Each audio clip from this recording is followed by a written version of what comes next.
안녕하세요. 저는 30대 초반 남자입니다. 평소 유튜브로 사연 듣는 걸 좋아하는데요. 그런 의미에서 제 사연도 역대급 통쾌한 이야기입니다. 저희 집은 부모님께서 강남에서 크게 고깃집을 운영하시고 있어요. 부모님께서 경제적으로 여유가 있으시다 보니 어릴 적부터 부족함 없이 자라올 수 있었던 건 다 부모님 덕분이라고 생각합니다. 지금도 물론 돈 걱정 없이 살고 계시고요. 저희 부모님 노후 걱정은 제가 안 해도 될 정도니까 꽤 만족하고 있고요.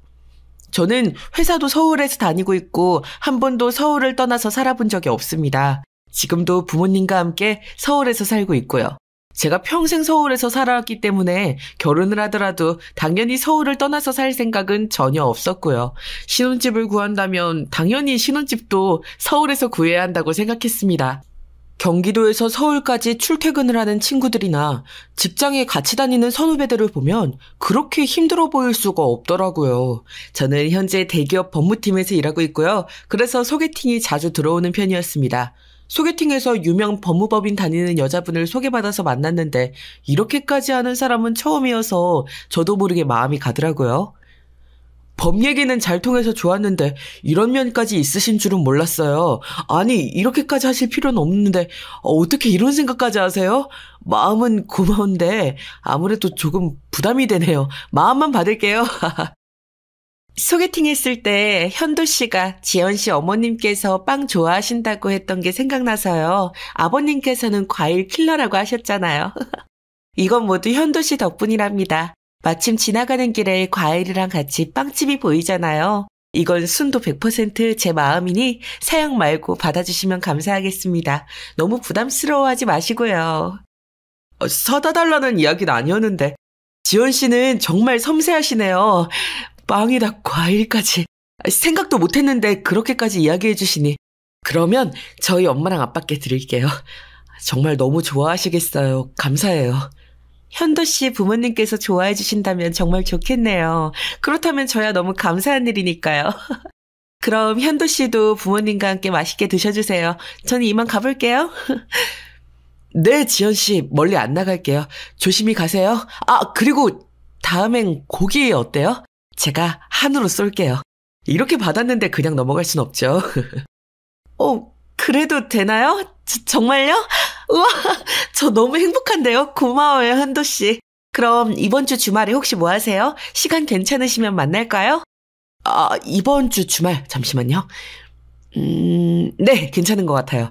이번 주 주말에 만나요. 사실 여기가 저희 부모님이 운영하시는 고깃집이거든요. 저희 집도 이 근처여서 주말에 여기에서 만나면 좋을 것 같아요. 소개팅 참 많이 해봤지만 만난 지 얼마나 되었다고 소개팅 상대 부모님한테 찾아가서 빵이랑 과일까지 선물하는 사람이라뇨. 여자분이 이렇게 적극적인 건 처음이라 더 마음이 갔던 것 같습니다. 게다가 센스 있고 마음이 참 예쁘잖아요. 제가 소개팅할 때 눈치 없이 부모님 얘기를 많이 했는데 그걸 기억했다가 바로 선물하는 섬세하고 센스 있는 사람이었습니다. 이런 여자를 놓치기는 아깝다는 생각이 들 수밖에 없었고요. 그런데 거기에 너무 빠져있던 터라 결혼한 선배들 말로는 너무 지극한 효녀랑은 만나면 골치가 아파진다고 했었는데 그걸 간과했지만 지금의 여자친구를 선택한 건 잘한 선택이라고 생각했습니다. 그 당시에는요. 조금 더 솔직하게 풀어놓자면 제가 20대 후반부터 지금까지 소개팅 상대를 자꾸 만나다 보니 그 사람이 그 사람 같고 진국같이 느껴진 지금의 여자친구가 생각해보면 인물도 나쁘지 않고 대학, 직장 등 스펙이 나쁘지 않았거든요. 그런 그녀를 놓치자니 다른 남자들이 채갈 것 같고 그래서 이 정도면 괜찮겠다 싶어서 여자친구와의 결혼을 결심했습니다. 사실은 30대가 되니 점점 괜찮은 소개팅녀들이 줄어들더라고요. 그게 저의 불안감을 더 키운 것이기도 했지만요. 그래도 이것만은 확실하다고 자부했었습니다. 부모님께 유독 효도하는 여자친구인지라 자기 부모님에게도 잘하면 당연히 저희 부모님한테도 잘하겠지. 그런 마음이 있었어요. 그렇게 여자친구와 연애를 하고 얼마 지나지 않아 프로포즈를 했습니다. 그리고 우리는 결혼을 약속하게 되었죠. 드디어 상견례를 하게 된 날이었습니다. 여자친구 부모님께서도 같은 서울에 살지만 차로도 꽤 거리가 있었습니다. 강북구랑 강서구였으니까요. 저녁이라 퇴근 시간과 맞물려 도로 상황도 안 좋았고요. 한참씩 걸리기에 저도 여자친구도 일찍 퇴근해서 미리 상견례 자리에 와 있었습니다. 예비 시부모님도 미리 와주셨더라고요. 그래서 예비 시부모님과 먼저 결혼에 대한 이야기를 나누고 있었습니다. 그래요. 현도 씨, 우리 지연이한테 얘기 많이 들었어요. 부모님이 강남에서 고깃집 크게 하신다고. 규모가 얼마나 되나? 내가 우리 지연이한테 더 물어보려다가 아무래도 직접 듣는 게 확실할 것 같아서. 괜찮죠? 네, 그럼요, 장모님. 저희 부모님 오시기 전에 제가 먼저 설명드리는 게 더 좋을 것 같네요. 미리 말씀 주셔서 감사해요.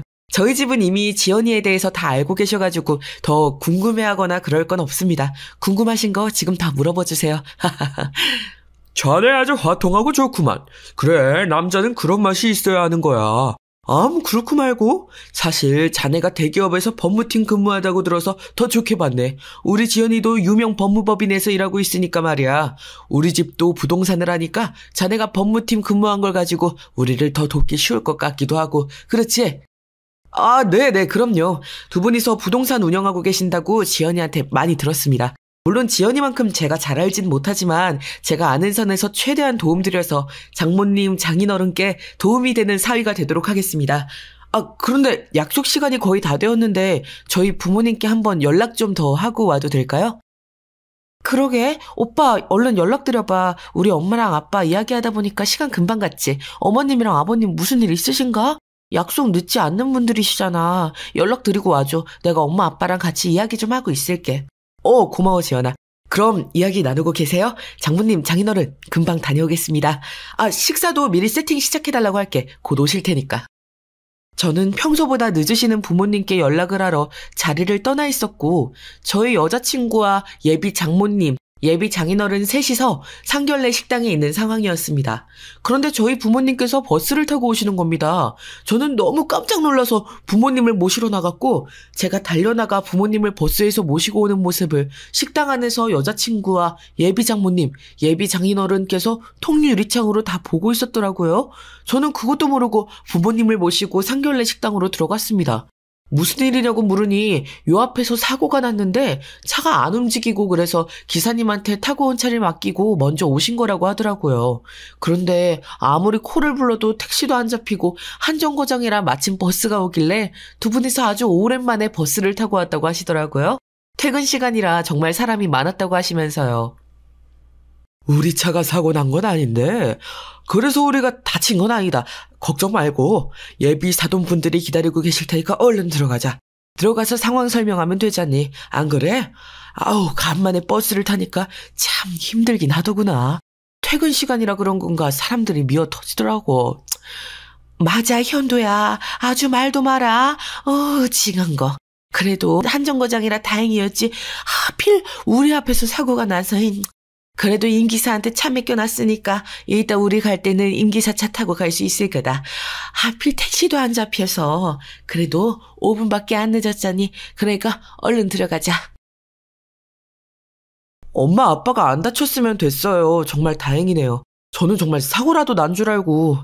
그래도 마침 버스가 와서 크게 고생 안 하고 오실 수 있었네요. 얼른 들어가요. 오시느라 고생하셨어요. 지연이 부모님께서는 먼저 와서 기다리고 계세요. 부모님께서 상결례에 버스 타고 오신 걸 본 여자친구의 부모님은 저희 부모님을 보자 삿대질을 하시면서 이렇게 이야기하시더라고요. 원래부터 저와의 결혼을 승낙할 생각이 별로 없으셨다는 이야기와 함께요. 제 여자친구가 저를 너무 좋아해서 어쩔 수 없이 끌려 나왔다는 이야기도 하시더라고요. 버스를 타고 와? 차도 없는 거지 집안에 우리 딸 못 보내. 현두씨, 이건 아니지. 그래서 내가 묻는 말에 대답을 안 하고 나간 건가?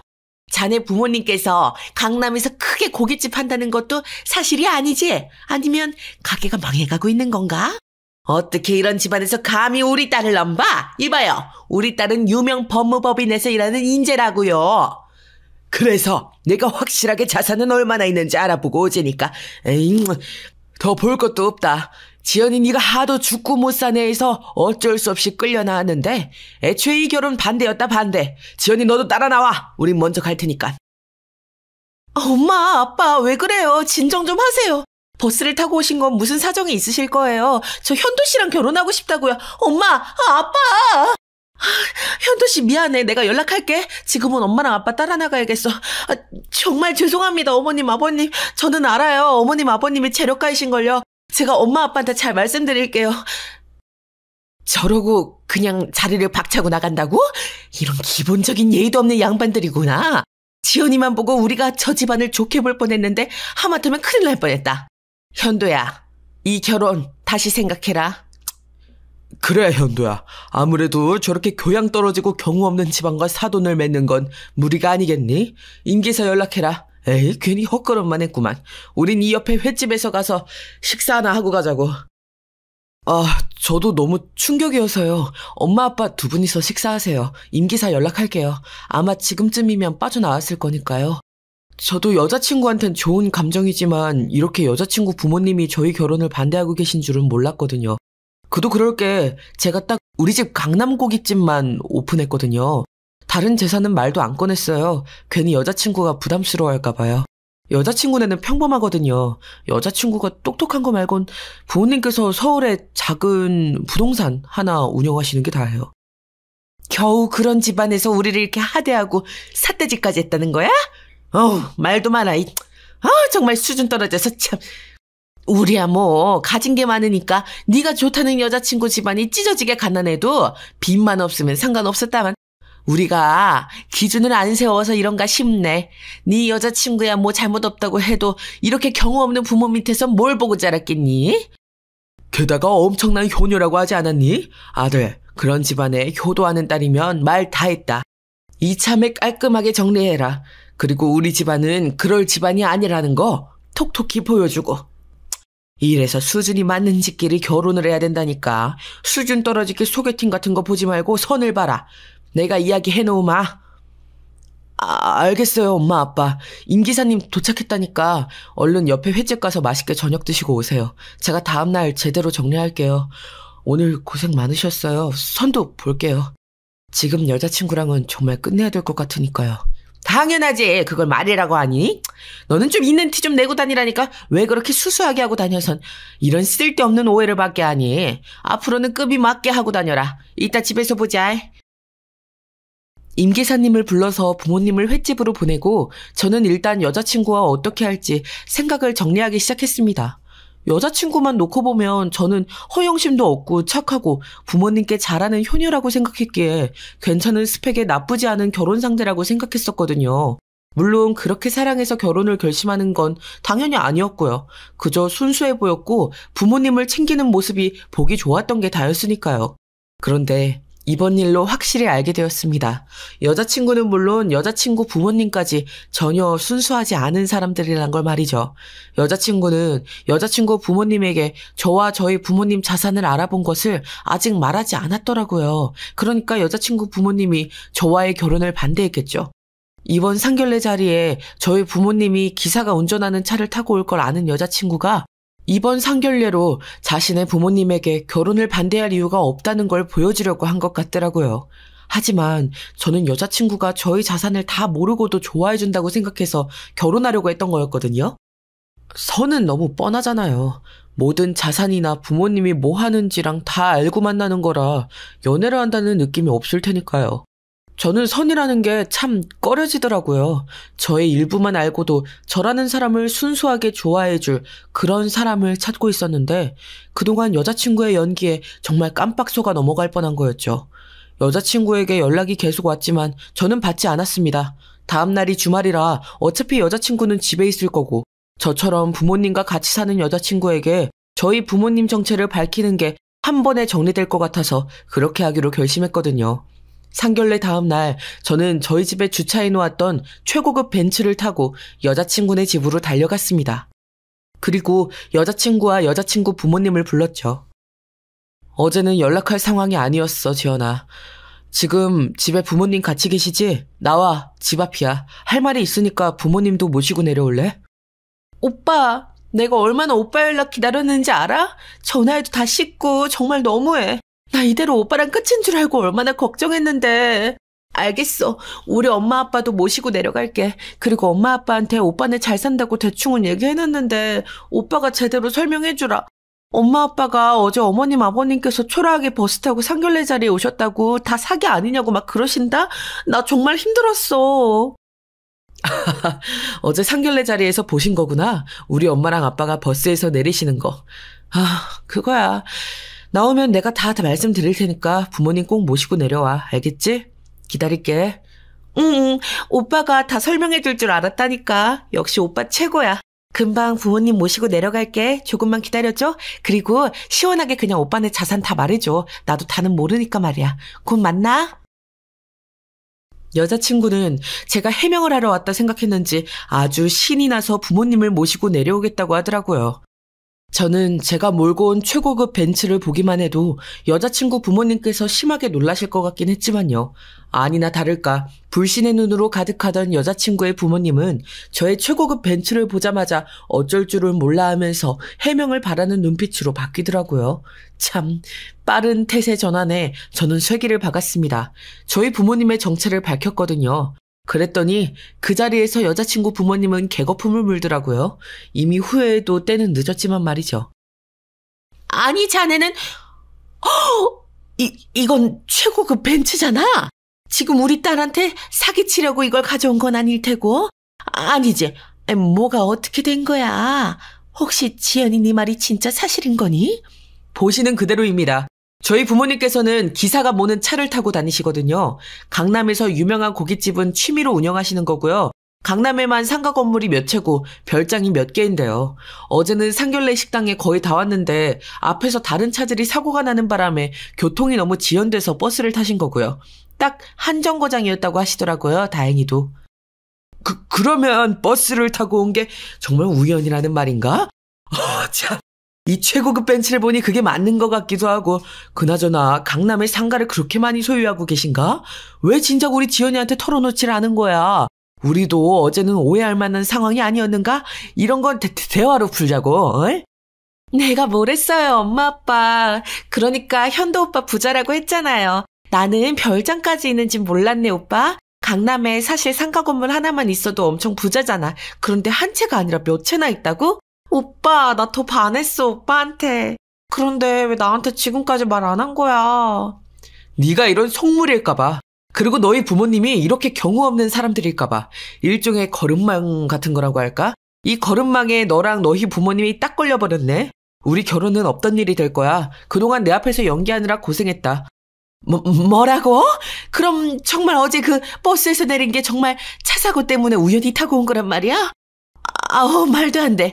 우리가 잘못했어. 우리 딸은 아무 잘못이 없잖아. 제발 너 그렇게. 아니요. 지연이는 철저하게 저를 조사하고도 모른 척, 순진한 척 연기를 해왔습니다.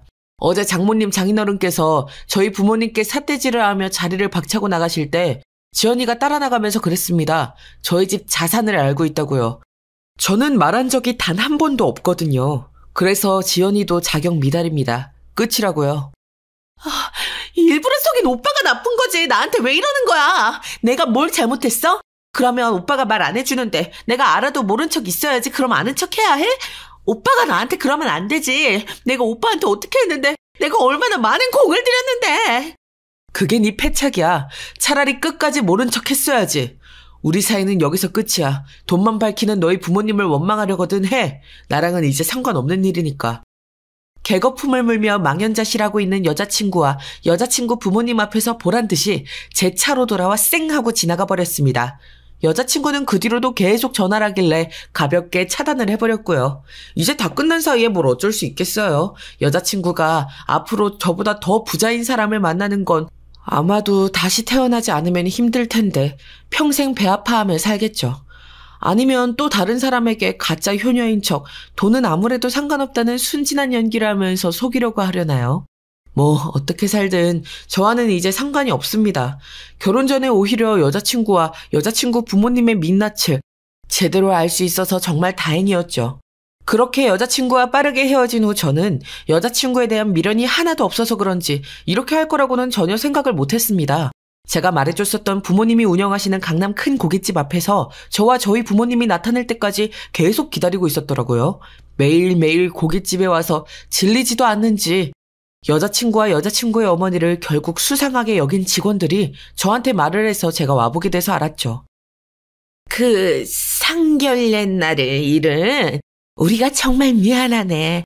어떻게 안사돈이랑 박가사돈한테 자네가 잘 이야기 좀 해주면 안 되겠나? 아, 그리고 우리 지연이가 자네에 대해 알아본 게 그렇게 잘못인가?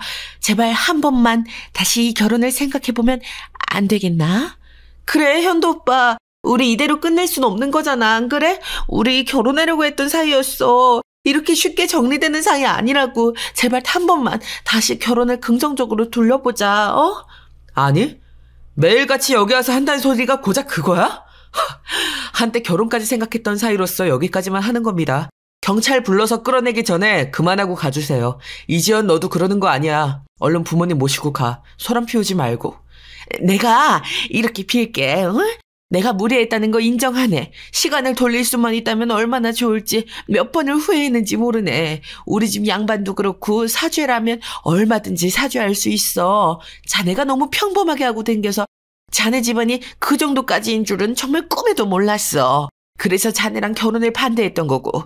지금은 뭐 아무래도 상관없습니다. 여기까지 들어드리는 게 마지막이에요. 정말 이제는 경찰 부르는 수밖에 없습니다. 이거 명백한 영업방해예요. 저는 따님과 다시 잘해볼 생각이 하나도 없습니다. 다시 찾아오시면 이제 이런 경고에서 끝나지 않을 겁니다. 그래, 불러봐. 그래봤자 뭐 나를 여기서 끌어내기라도 할 건가? 참, 남자가 말이야 그렇게 속이 좁아가지고 앞으로 큰일은 못하겠네. 안사돈 박가사돈한테 이야기 좀 잘해달라니까 그걸 그렇게 못해주나? 뭐 그렇게 대단하시다고 그렇게 해도 되는 건가? 에? 엄마 정말 왜 그래? 더 빌어도 모자를 파네. 그러면 어떡해요? 진짜 도움이 안 된다니까 도움이. 오빠 우리가 잘못했어. 우리 엄마도 이렇게 사과하시잖아. 그러니까 제발 좀 받아줘. 우리 결혼 다시 진행해보자고. 제발 부탁이야. 결국 영업방해로 신고를 하고 경찰들이 가게로 쫓아오자 그제서야 일어나더라고요. 그전까지는 계속 못 간다고 결혼을 다시 생각해달라고 막무가내로 조르는 게 모녀가 아주 판박이더군요. 그런 모습들을 보니까 더더욱 정말 여자친구였던 지연이와 헤어질 수 있어서 다행이라는 생각이 들었습니다. 그렇게 결혼을 위해 준비하던 모든 과정을 멈췄습니다. 위약금 같은 것들은 문제가 되지 않으니까요.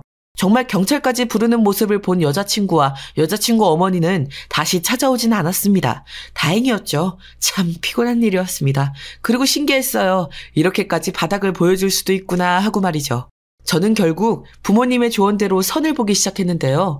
어떻게 이럴 수가 있을까요? 선 본 지 딱 3번 만에 운명의 그녀를 만났거든요. 지금의 여자친구는 페이닥터로 일하고 있는 사람이었어요. 집안도 당연히 전 여자친구와는 비교도 안 될 정도로 뛰어난 교수 집안이더라고요.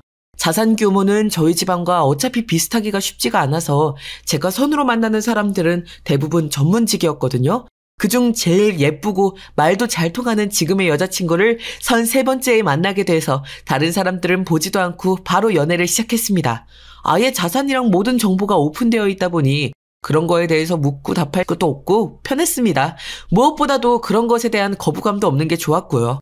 여자친구와 결혼하면 저희 부모님 상가 중 제일 좋은 목에 병원을 차려주려고 준비하고 있습니다. 이렇게 일사천리로 흘러가면 운명이 아닐까요? 심지어 저와 취향도 비슷하고 취미도 비슷합니다. 대화가 잘 통하는 건 말해 뭐 하겠어요. 주희야, 나는 주희 너랑 만나서 너무 좋아. 취미도 비슷하고 취향도 비슷하고. 난 법을 전공했고 넌 의사고. 정말 완벽하지 않아? 아, 이래도 되는 건가? 선이라는 거 부정적으로만 봤었는데 선을 통해서 너같이 좋은 사람을 만날 수도 있다는 게 참 놀라워. 나도 그래, 오빠. 오빠네 집안도 다 알고 만나니까 믿을만하고 나도 전적으로 오빠를 신뢰하고 만날 수가 있게 돼서 참 좋더라고. 선보기에 이른 나이지만 하도 엄마가 한 번만 눈 딱 감고 만나보라 해서 나온 건데 어떻게 이러지? 이런 걸 바로 운명이라고 하는 게 아닐까? 내가 장모님께 아주 감사드려야겠네. 나도 선보길 정말 잘한 것 같거든. 너 만나고 다른 사람들은 하나도 안 궁금해지더라고. 날 만나줘서 너무 고마워, 주희야. 별 말씀을. 난 오히려 오빠가 편하고 좋아. 이렇게도 인연이 생기는구나 싶고 물론 우리의 속도보다 우리 부모님들의 속도가 훨씬 빠른 것 같긴 하지만 말이야. 아, 주희, 너 지금 일하고 있는 병원에서 나오면 우리 집에서 관리하고 있는 건물에 병원 자리 주신다고 한 것 때문에 그러는구나. 아, 그건 부담 가지지 말고 기쁜 마음으로 받아주면 좋겠어. 아이, 그건 당연하지. 나만 우리보다 우리 부모님들께서 워낙 잘 서포트 해주시니까. 그래서 그걸 이야기한 거였어. 우리 사귄 지 그렇게 오래되지도 않은 건 사실이잖아? 오빠가 나한테 아직 프로포즈 안 한 것도 그렇고. 안 그래도 준비하고 있는데 타이밍 좋게 딱 걸렸네. 하여간 이렇게 사랑스럽단 말이야. 그건 걱정 마세요, 공주님. 당연히 생각하고 있지. 난 우리 주희랑 함께면 결혼해서 잘 살 수 있을 거라고 확신하거든. 오빠도 참. 그러면 기대할게. 내 취향 알지? 기대된다. 선으로 만나서 이렇게 될지 정말 몰랐는데 난 이게 내 인생 처음 선이었단 말이야. 알지. 몇 번이고 주희 네가 얘기해줬잖아. 난 네가 나의 첫 선 상대였어도 너랑 연애했을 거야. 주희 넌 정말 내가 찾던 사람이니까. 괜히 어줍잖게 돈을 보지 않는 조건을 덜 보는 순수하고 효심이 있는 사람을 적당히 맞춰서 만나려다가 한번 호되게 당한 뒤로 선을 보길 정말 잘했다고 생각하는 요즘입니다. 부모님들이 하지 말라고 하는 데는 정말 다 이유가 있는 것 같습니다. 특별한 이유가 있는 게 아니라면, 정말 이 사람이 아니면 안 되겠다 하는 게 아니라면 웬만하면 부모님 말씀을 따르고 또 조건이 어느 정도 맞는 사람과 결혼하는 편이 맞는 것 같더라고요. 그걸 피해가는 게 저만의 방식이라고 생각했었는데 큰 오산이었다는 걸 깨달았거든요. 자연스럽게 만나서 결혼하는 삶, 그것도 힘든 일이니까요. 소개팅도 힘들었는걸요. 차라리 이렇게 다 공개하고 만나는 게 요즘 같은 사회에는 더 맞는 게 아닐까요? 여러분들은 어떤 생각을 가지고 계신가요? 저는 저의 이야기를 토대로 조건에 맞춰서 결혼하는 것에 대해 고민 중인 분들에게 감히 조언을 드리려고 합니다. 결혼은 인생에서 가장 중요하고 영구적인 선택 중 하나입니다. 그러므로 조건에 맞춰 결혼하는 것에 대해 신중하게 생각해야 합니다. 저와 같은 고민을 하는 분들도 분명히 많을 거라고 생각하기에 이런 사연을 남기게 된 것이기도 하거든요. 그래서 고민 중인 분들을 위한 몇 가지 조언을 남겨보겠습니다. 우선은 가치와 우선순위를 한번 생각해 봐야 한다는 겁니다. 조건에 맞춰 결혼하는 것이 맞는 선택인지 판단하기 위해선 저처럼 무엇이 가장 중요한 가치인지 그 속에서 한번 우선순위를 따져보는 것이 필요하다고 생각합니다. 조건에 맞춰 결혼한다면 현재의 욕구와 희망들을 충족시킬 수 있을지 고민해보세요.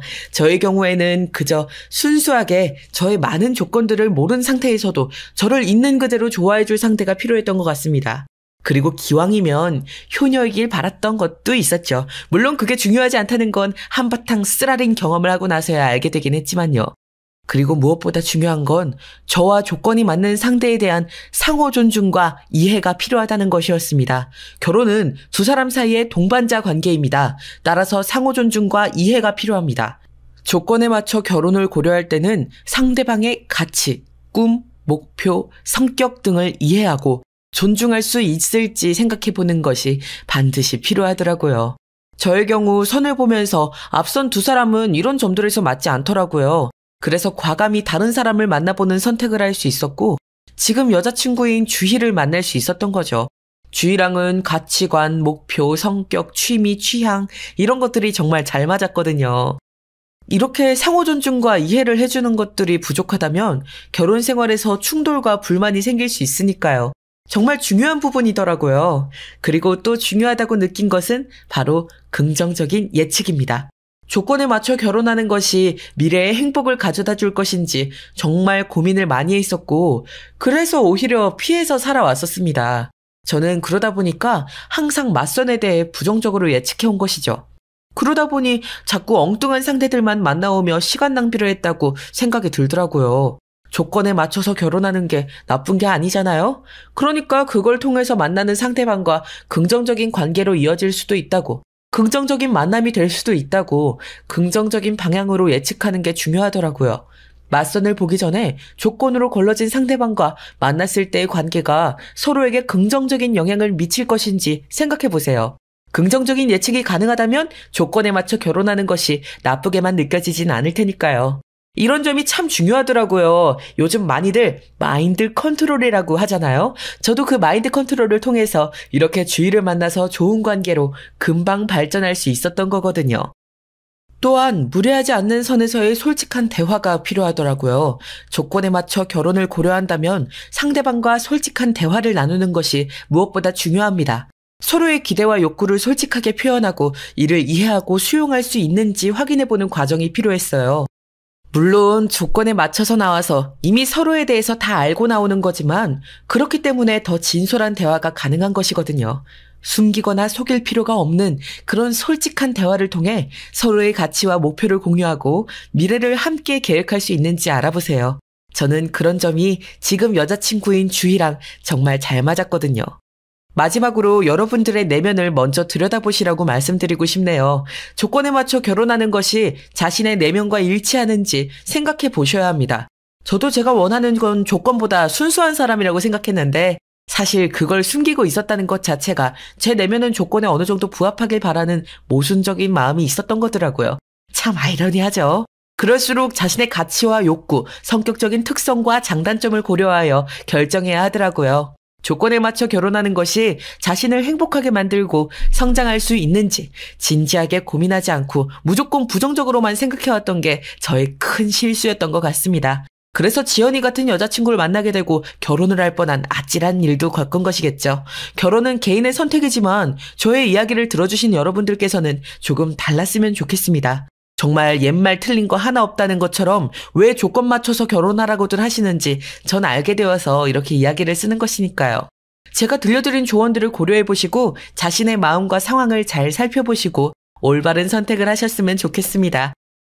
진정으로 행복하고 영원한 결혼을 찾기 위해 노력하시고 자신의 결정에 자신감을 가지고 행복하게 사셨으면 좋겠어요. 저는 지금 여자친구 주희를 만나 정말로 이런 안정감을 느낄 수 있는 게 바로 행복이구나 느꼈거든요. 제가 지금 여자친구 주희랑 결혼 준비하고 있는 건 또 어떻게 알았는지 잠잠하던 전 여자친구 지연이가 저희 회사 앞으로 찾아와 있더라고요. 참 끈질기다는 생각을 하면서 무시하고 지나가려는데 절 발견하고는 미친 사람처럼 달겨와서 탁 하고 붙잡는 게 아니겠어요? 저는 이거 놓으라고 추하게 뭐 하는 짓이냐고 다그쳤지만 전 여자친구는 이미 맛이 간 상태였더라고요. 회사 앞까지 찾아와서 이게 무슨 추잡한 짓이야. 우린 몇 개월 전에 진작 끝난 사이인 거 잊었어? 전에는 우리 소고기 가게에 와서 일주일을 기다리다가 행패를 부리더니 영업방해로 그냥 쳐넣었어야 이런 꼴을 내가 안 봤으려나? 정말 왜 그래? 오빠, 나 지연이야. 오빠가 결혼하려고 했던 지연이라고. 오빠 지금 의사 여자친구 만나고 다니더라? 결혼한다며? 오빠 부모님 건물에 좋은 자리 병원도 알아봐주고 계시다며? 아, 왜 나는 안 되는 건데. 이렇게 조건 따지는 사람이었으면 날 애초에 만나지도 말았어야지. 나보고 어떡하라고. 너 참 뻔뻔하고 무서운 애구나. 뭐야, 도대체 그런 건 어떻게 하는 거야? 혹시 정말 미친 거야? 이제 그만 좀 하자. 난 절대 너한테 돌아가지 않아. 너보다 좋은 조건 어차피 놀리고 놀렸어. 그 당시에 난 조건보다 순수한 사람과 만나고 싶었고 그래서 눈을 낮춰 널 선택했었을 뿐이야. 그 이상도 이하도 아니라고, 알아? 그러면 안 되는 거잖아. 날 농락한 거잖아, 아니야? 그럼 이제 와서 조건은 왜 또 보는 건데? 오빠가 도대체 뭐가 부족해서? 나 정도면 정말 순수하지 않아? 나 같은 애가 또 어디 있다고 이러는 건데? 나 오빠 만나려고 회사도 안 나가고 있다고 알아? 정말 헛짓거리도 정성스럽게 하는구나. 네가 회사 그만둔 걸 왜 내 탓을 해? 나랑 아무 관련 없어. 조건? 그런 조건 없어도 넌 끝이야. 자격 미달이라고 분명히 말했을 텐데. 내가 지금 와서 조건을 보든 말든 그것도 역시 너랑은 아무 상관도 없는 일이야. 다시 한 번만 더 나타나면 정말 감방에 넣어버릴 거니까 그만 나타나. 정말 너한테 바닥을 보고 있는 기분이니까 말이야. 내가 다 잘못했다고! 모른 척 순진한 척하고 있던 거 다 미안하다고. 그래서 그게 그렇게 중요해? 오빠 나 안 사랑했어? 겨우 우리 부모님이 오빠네 부모님한테 오해해서 그렇게 말 한마디 잘못한 것 때문에 우리가 이렇게 헤어져야 돼? 고작 말 한마디라니. 그래, 그 말 한마디에 너의 민낯과 너희 부모님의 인성이 다 드러나버린 걸 어쩌겠어. 그건 내가 아니라 그 누구여도 그냥 넘어갈 수 없을 거야, 절대로. 입장 바꿔서 생각해봐. 하긴 입장 바꿔 생각하는 게 되는 사람이었으면 애초에 이렇게 와서 피해를 주지도 않았겠지. 정말 이제 법대로 할 테니까 인생 조지기 싫으면 그만 오는 게 좋을 거야. 분해서 어떻게 살아? 그 의사년 내가 가만두나 봐라. 내가 오빠 그대로 결혼하는 거 보고만 있을 것 같아? 나 무서운 애야. 이거 왜 이래? 나 법 공부한 거 알지? 아주 치밀하게 준비해서 복수할 거니까 각오해. 너 같은 거 하나도 안 무서워. 그럴 시간이 있으면 제발 네 자신을 돌아봐. 정말 추하니까 말이야. 네가 지금 한 얘기 경찰서 가서도 진술하게 될 건 기억해두고. 그럼 이만. 나한테 왜 이래? 나한텐 오빠밖에 없다고. 오빠가 내 인생 최대의 기회였다고. 이렇게 가버리면 나 어떡하라고. 그 의사년에 오빠 아니어도 잘 살 거 아니야. 안 그래? 이렇게 발악하는 전 여자친구를 간신히 떼어놓고 얼른 차를 타고 빠져나왔습니다. 빠져나오면서도 기분이 좋지는 않더라고요. 상황이 이렇게 되자 저는 여자친구에게 결국 전 여자친구 이야기를 할 수밖에 없게 되었고, 만약에 모를 사태에 대비하기 위해서 경호원까지 붙였습니다. 그리고 전 여자친구도 따로 감시하기도 했고요. 티 안 나게 최대한 하려고 했지만 제가 왜 이렇게까지 미친 전 여자친구를 신경 써야 하는지 모르겠지만 곧 무슨 일을 하려고 하든 사전에 미리 막아서 조만간 감방에 넣을 수 있지 않을까 하고 있습니다. 요즘이 참 무서운 세상이잖아요. 여자도 그렇지만 남자들도 안전 이별은 필수인 세상입니다. 특히 지금까지의 인생에서 제일 좋은 기회라고 생각했던 저와의 결혼을 놓쳐버린 전 여자친구의 변해버린 끔찍한 모습은 저에게 많은 의미로 남았습니다. 첫 모습이 좋다고 그게 그 사람의 진실된 모습이 아닐 수 있다는 것. 그리고 의도를 숨긴 사람은 정말 무섭다는 것. 사람이 취해지는 데는 끝이 없다는 것 등등을 말이죠. 인생 공부 이 정도면 정말 제대로 한 것 같죠? 물론 저와 지금 여자친구인 주인은 무리 없이 결혼을 하게 될 겁니다. 축복받으면서요. 아주 행복하게. 어쩌면 드라마나 영화에서 조건 맞춰 결혼하는 것들을 너무나 나쁘게나 비춰서 그런 생각을 해온 건 아닐까. 요즘은 그런 생각도 하게 됩니다. 조건 맞춰서 만나는 것이더라도 얼마든지 그 속에서 좋은 상대를, 평생의 반려자를 만날 수도 있는 건데 말이죠. 미리 앞서서 부정적으로 바라보려면 한없이 부정적으로 볼 수 있는 거겠죠. 저는 그런 똑같은 실수를 안 할 수 있어서 다행인 것 같습니다. 전 여자친구인 지연이는 참 위험한 사람으로 변해버렸지만 그래도 본인 입으로 예고를 해주는 바람에 더 안전하게 저의 여자친구를 지킬 수 있게 되었으니까요. 아예 접근도 못할 테니 안심하면서 살려고요. 결혼까지 얼마 남지 않은 것도 있고요. 요즘은 여자친구 주희와의 결혼 준비로 정신없이 보내고 있습니다. 하나하나 저희가 원하는 것으로 고르는 과정이 참 재미있더라고요. 전 여자친구 지연이와 했다면 끔찍했을 그 과정을 이렇게 행복하게 할 수 있어서 정말 다행인 것 같습니다. 여기까지 저의 이야기를 들어주신 여러분들의 의견도 참 궁금해집니다. 조건에 맞춰서 결혼하는 게 정말 아직도 나쁘다고 생각하시나요? 드라마나 영화에서 나쁘게 비춰진 모습을 많이 봐서 저처럼 착각하신 건 아닐까요? 그리고 이런 생각도 듭니다. 세상에 정말로 순수한 만남이 존재할 수 있을까요? 외모도 조건이고 집안도 조건이고 자산도 조건이고 학력도 모두 조건이잖아요. 그런 것들이 없이 사람을 만나서 알아가고 사랑에 빠지고 결혼까지 생각하는 건 정말 어려운 일이니까요. 그래서 요즘 그렇게들 블라인드 얘기를 하는지도 모르겠습니다. 대기업에서 학력으로 보고 판가름해서 서류를 합격시키고 탈락시킨다는 의혹이 있어서 블라인드 채용으로 학력을 전부 가리고 공정하게 심사하는 그런 것들을 블라인드라고 하잖아요. 그런데 저는 볼 건 다 보는 것이 오히려 더 공정한 것이란 생각이 이제 들었습니다. 왜 노력해서 얻은 것들, 타고나서 누려온 것들을 숨겨야 할까요? 비슷한 사람들끼리, 더 잘하는 집단끼리, 더 많이 가진 사람들끼리, 더 유능한 사람들끼리 모이면 왜 안 되는 것이냐는 말이죠. 그래서 조건이라는 말을 나쁘게만 보지 않아야 한다고 생각합니다. 여러분들은 조건이라는 것에 대해 어떻게 생각하시나요? 꼭 결혼의 조건뿐 아니더라도 여러분들이 중요하다고 생각하시는 그 어떤 조건이라도 댓글로 남겨주세요. 남겨주시면 저도 그런 조건들에 대해서 또 고민해보고 답글 달도록 하겠습니다. 현명한 분들이 많으실 거라고 생각해요. 그래서 현명한 분들의 댓글을 보고 다양한 생각들을 읽어보고 싶습니다. 저와 여자친구 주희의 곧 있을 결혼식도 축하해 주시고요. 그러면 정말 감사하겠습니다. 그리고 혹시 여자친구의 몰랐던 민낯을 알게 돼서 결혼을 망설이는 분이 혹시 계시다면 정말 미련 없이 아니라고 생각한 건 끝까지 아닌 것이기 때문에 과감하게 결혼을 다시 생각해 보시라고 하고 싶습니다. 저도 이렇게까지 끔찍하게 변해버린 전 여자친구 지현이와 이별 후 정말 운명의 단짝 같은 현재 여자친구 주희를 만났잖아요. 여러분들께서도 분명 다른 인연이, 운명 같은 단짝이 있을 수도 있으니까요. 그러니 용기를 내셨으면 좋겠습니다. 사람 인연은 어디서 어떻게 시작될지 정말 모르는 것이니까요. 인생사 새옹지마라고 하잖아요. 여러분들께서도 부디 좋은 인연 만나시길 바라면서 이만 사연은 여기에서 마치도록 하겠습니다. 여러분들 지금까지 긴 제 이야기 끝까지 들어주셔서 너무 감사드립니다. 솔직하게 서로에게 공개하고 조건에 맞춰서 이야기를 나누는 건 나쁜 게 아니라는 거 다시 한번 말씀드리면서 이야기 마무리하겠습니다. 댓글 많이 남겨주세요. 감사합니다. 안녕하세요. 저는 30대 후반 여성입니다. 올해 봄에 저는 남편과 이혼을 하고 어린 딸 둘을 키우면서 혼자 살게 되었습니다. 그것이 얼마나 기막힌 사연이었는지 지금 생각해도 남편에게 너무 화가 납니다. 아직도 재산 문제로 법정 싸움을 하고 있는 저희 어처구니 없는 사연 들어보시겠어요? 저는 평범한 가정의 첫째 딸로 태어났습니다. 아버지 어머니는 작은 식당을 함께 운영하고 계셨는데 매일 아침 일찍 나가서 온종일 식당 일에 매달리다시피 하셨습니다. 어머니는 제가 태어났을 때는 잠시 식당 일을 그만두고 저만 돌보면서 집에서 사셨는데 그때가 어머니는 너무나도 좋으셨다고 합니다.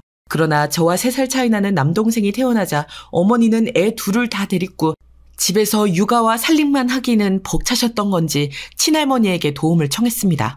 그러다 얼마 안 지나서 식당이 장사가 잘 되어서 어머니는 아버지의 부탁으로 다시 식당 일을 하러 나가셨습니다. 그래서 저와 동생은 거의 친할머니의 손에서 자랐습니다. 친할머니는 충남 청양에서 고추 농사를 짓고 계셨던 제 할아버지와 주말 부부처럼 지내셨습니다.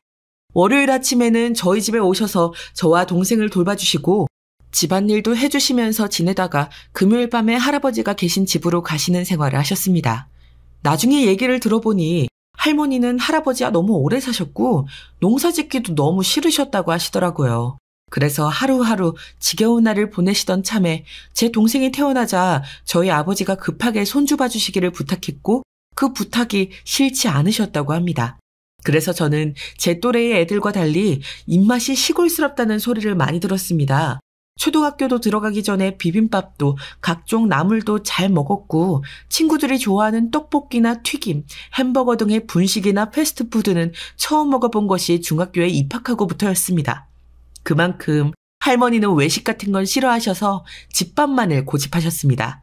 그렇게 저희에게 잘해주시던 친할머니는 제가 중3 올라갈 때 하늘나라로 떠나셨습니다. 돌아가시기 전까지 저희를 살뜰하게 돌봐주시고 할아버지와는 주말 부부처럼 지내셨습니다. 그 후부터 저는 어머니를 대신하여 학교 갔다 오면 동생과 같이 저녁을 차려 먹고 교대로 설거지를 하며 밤 늦게 돌아오시는 부모님을 기다리다 잠이 들었습니다. 할머니는 저와 제 동생의 모든 부분을 다 돌봐주셨지만 아쉽게도 공부는 시켜주지 못하셨습니다. 그렇기 때문에 저는 어릴 때부터 공부에 취미를 못 붙인 편이라서 고등학교를 졸업하고 성적에 맞춰서 전문대학 비서과에 입학하였습니다. 대학에 입학하자마자 만난 첫 번째 남자가 남편이었습니다. 남편은 23살의 복학생이었고 여중 여고를 나와서 한 번도 이성교제를 해보지 못했던 저는 대학에 와서 처음 저에게 말을 걸어준 남편에게 반하게 되었습니다. 어이, 거기 신입생 맞지? 나 너희 비서과 선배야. 내가 제대한 지 얼마 안 돼서 같이 밥 먹을 친구가 없어서 그런데 나랑 같이 학생 식당 갈래? 저요? 저 친구 기다리고 있는데요. 그리고 저 선배님 알아요.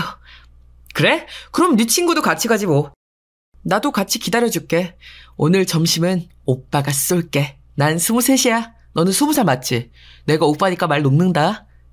그럼 마음대로 하세요. 다른 강의실 뒷문에서 친구의 강의가 끝나기만을 기다리던 저에게 그 사람은 그렇게 말을 걸어왔고 저는 어쩔 수 없이 허락하는 척을 했습니다. 그에 대해 많은 관심을 섣불리 드러냈다가 반란 까진 여자라는 인상을 주고 싶진 않았거든요. 교수님이 말이 엄청 길어져서 늦었네. 근데 이 남자 누구야? 난 이 신입생이 마음에 들어서 따라다니는 중인 복학생 오빠라고 할 수 있지. 네가 얘 친구라면서 같이 학생 식당 가자. 오빠가 밥 쏠 테니까. 와이 기집애. 조용하고 별로 눈에 안 띄어서 데리고 다니기 좋았는데 뒤로 호박씨 깐 거구나? 언제 이런 잘생긴 사람을 꼬셨대? 갑자기 친구가 제가 선배를 꼬신 게 아니냐면서 저를 곁눈으로 흘겨보는 게 아니겠습니까? 저는 얼굴이 새빨개져서는 손사래를 쳤습니다. 아니야, 나 이 사람 잘 몰라. 갑자기 친한 척한 것도 이쪽이고 난 별로 관심 없다고.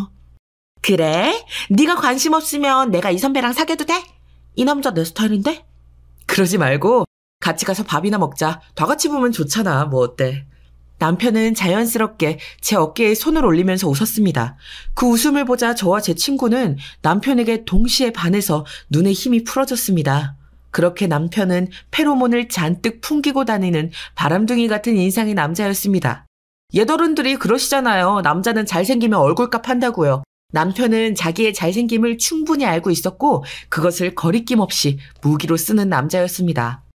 비서과를 온 것도 보통 남자들이 비서과 지원을 잘 하지 않는다는 것을 알고 온 거라고 나중에 말하더라고요.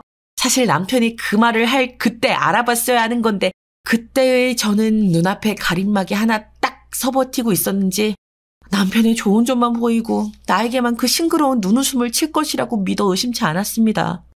그러다 얼마 되지 않아서 저는 남편 때문에 대학교에서 사귄 제 하나뿐인 친구와 의가 상하고 말았습니다. 처음에는 셋이 같이 다니면서 조별과제 할 때도 의견이 잘 맞고 좋은 관계를 유지했습니다. 그러다가 졸업 전 마지막 학기 시작할 때 그 친구가 저에게 선배가 좋다며 고백을 하게 되었습니다. 나 진우 선배 좋아하는데 남자로서 좋아해. 아직 고백 안 했는데 졸업하기 전에 고백해서 사귀려고. 그래서 확인할 게 좀 있는데 너 혹시 진우 선배 좋아해? 저는 깜짝 놀랐습니다. 저 역시 선배를 좋아하고 있었고 그 친구보다는 제가 선배에게 관심을 더 받고 있다고 생각했었거든요. 저는 괜한 자존심을 부렸습니다. 남편이 먼저 반한 사람은 나였다고 굳게 믿고 그 친구는 남편의 선에서 알아서 정리해 줄 거라고 생각했기 때문에 저는 저도 모르게 거짓말하고 말았습니다. 좋아하긴 하는데 남자로선 아니야. 그냥 좋은 오빠라고 생각하고 있었어. 하지만 진우 오빠가 널 좋아할까? 괜히 고백해서 상처받진 말았으면 좋겠어. 제가 이 말을 하자마자 친구는 얼굴이 새빨개지면서 화를 내는 것이었습니다. 제가 생각해도 그때의 저는 좀 싸가지 없었다고 생각하고 반성하고 있습니다. 뭐? 네가 그러고도 친구야? 친구라면 내가 고백한다고 할 때 잘해보라면서 응원을 해줘야 진정한 친구 아니니? 너 말은 그렇게 하면서 선배한테 다른 감정 있지? 너처럼 겉다르고 속다른 애를 내가 이제까지 친구라고 믿었다니. 아니야, 오해하지 마. 나 그렇게까지 말한 적은 없거든. 나 네가 상처받을까 봐 걱정한 거라고. 네가 정말 진우 선배한테 다른 흑심이 없으면 내가 고백하는 것까지 막을 필요는 없잖아. 네가 무슨 소리를 하든지 난 진우 선배한테 고백할 거니까 말릴 생각하지 마. 그리고 너한테 실망했다. 난 더 이상 널 친구로 생각 못하겠으니까 나한테 다시는 연락하지 마. 친구는 그 말을 끝으로 저에게 연락을 하지 않았습니다. 남편은 그 친구가 저와의 사이에서 약간 걸림돌처럼 생각하고 있었기 때문에 저와 친구의 냉정한 기류를 눈치채고 오히려 좋아했던 것 같습니다. 남편은 며칠 후 제게 그 친구에 대해서 물었습니다. 요즘 너 그 친구랑 안 다니더라? 무슨 일 있었어? 그 애 오빠 좋아한다고 하던데 혹시 오빠한테 고백 같은 거 했어요? 그러나 남편은 웬일인지 고개를 저었습니다. 아니? 걔가 날 좋아했대? 처음 듣는 말인데. 나쁘진 않네. 그래서 그것 때문에 너희 헤어진 거야? 참 이상한 일이었죠. 친구는 저와 관계를 끊으면서까지 고백을 할 거라고 호언장담을 했지만 결국 남편에게 끝내 고백하지 못했던 것 같습니다. 제가 속으로 안도의 한숨을 쉬는 동안 남편이 저에게 폭탄 같은 발언을 했습니다. 난 처음부터 너밖에 눈에 안 들어왔었던 거 알잖아. 이제 6개월 후면 나 못 볼 텐데 그래도 괜찮아? 나는 너 보고 싶을 것 같은데. 지금 고백하는 거예요? 오빠가 나 좋다고 하는 거죠? 그래, 그런 거라고 해두자. 어쩔 거야. 나 대한그룹에 비서 채용 지원한 거 알지? 잠실 쪽에 살게 되면 지금처럼 자주 못 볼 텐데. 우리 사귈래? 남편의 고백에 기분이 좋아진 저는 그 친구는 까맣게 잊고 수줍게 고개를 끄덕였습니다. 만약 지금 제가 그 과거 시점으로 갈 수 있다면 저는 도시락을 싸들고 저를 말리고 있었을 겁니다. 하지만 지금을 아는 것은 그때는 몰랐기 때문에 저는 남편을 따라 대한그룹의 비서실에 입사했고 남편은 전무비서가 되었고 저는 비서과에서 여러 행정적인 것들을 담당하는 직원이 되었습니다. 대한그룹에 입사한 후 1년이 지나 저는 남편과 회사 근처에서 동거를 하기로 했습니다. 저희 집은 서울이었지만 남편은 지방 사람이어서 대학 때부터 자취를 했었기 때문에 사귈 때 제가 그 집에 가서 청소도 정리도 빨래도 해주곤 했습니다. 남편은 회사에서는 철두철미했지만 반대로 집에서는 청소나 빨래 등 정리를 잘 안 하는 스타일이었습니다. 처음에는 그런 남편의 갭조차도 사랑스러웠고 챙겨주고 싶었던 것 같습니다. 중학교 때부터 동생을 돌봐온 것처럼 사랑하는 사람을 돌보는 일은 오히려 저한테 충실한 만족감을 주었습니다. 동생이 고3 때까지는 부모님이 고3인 동생 저녁 좀 챙겨주라는 부탁이 있어서 계속 집에 들어왔어야 하지만 동생이 수능을 보고 나서는 거의 남편의 자취방에서 살다시피 했습니다. 아마 그때부터 동거를 하겠다고 생각했는지도 모릅니다. 제 아버지는 제가 남편과 사귀는 것을 알고 그다지 좋아하지 않으셨는데 제가 동생의 수능이 끝난 후부터 거의 집에 들어오지 않자 어느 날 저를 불러 크게 야단을 치셨습니다. 희영아, 너 어떻게 된 거니? 아무리 회사에서 야근이 많아도 그렇지 아직 결혼도 안 했는데 그놈 집에서 자고 오면 어떡해? 너 여자애가 잠은 아무 데서나 자는 거 아니다. 아버지 죄송해요. 하지만 야근하고 차 끊겨서 오빠가 자고 가라는데 그렇게 아버지가 마음에 걸리시면 저 그냥 빨리 오빠랑 결혼할까요? 그러면 되잖아요. 오, 그래. 그럼 되겠네. 당신이 그렇게 걔가 걱정되면 남친이라는 애를 한번 만나봐요. 제대로 된 놈 같으면 빨리 결혼시키면 되잖아. 어차피 그 대기업 비서라며. 둘이서 어느 정도 벌면 집도 금방 살 거 아니야. 그 전까진 그 남자네 집에서 동거하면 되고. 동거는 무슨, 딸내미가 결혼도 않고 동거부터 하는 게 당신은 허락이 돼? 난 허락 못해. 난 옛날 꼰대라 그런 꼴 못 보겠어. 나는 상관없을 것 같은데 대학 때부터 사귀었으면 뭐 볼 거 다 본 사이 아니겠어요? 네 남친 집 월세만 반 나눠내면 되는 거잖아. 그걸로 식비랑 우리 집 기타 비용 아낄 수 있잖아. 엄마만 허락하면 나 그럼 남친 집에서 살아도 되는 거죠? 아, 좋아라. 이 사람이 나는 반대한다고 했잖아. 이 집안 가장 말을 감히 무시해? 이 그 집에 결혼하기 전에는 동건 아빠 무조건 반대야. 아버지는 결사 반대하셨지만 저는 남편과의 관계에 뭔가 확실한 쐐기를 박을 필요성이 있었기 때문에 얼른 남편에게 동거를 제안했습니다. 그랬더니 남편은 살짝 난처한 표정을 지으면서 이렇게 말하는 것이 아니겠어요? 아니?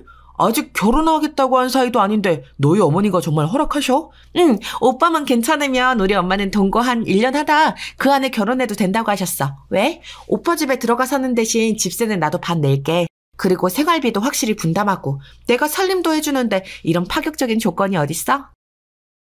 사실 결혼에 대한 말이 확실히 나온 건 아니었지만 전 그렇게 거짓말을 해버렸고 그때는 거짓말이다 하는 생각은 안 해봤습니다. 저는 1년 안에 그걸 기정사실로 만들어버릴 자신이 있었거든요.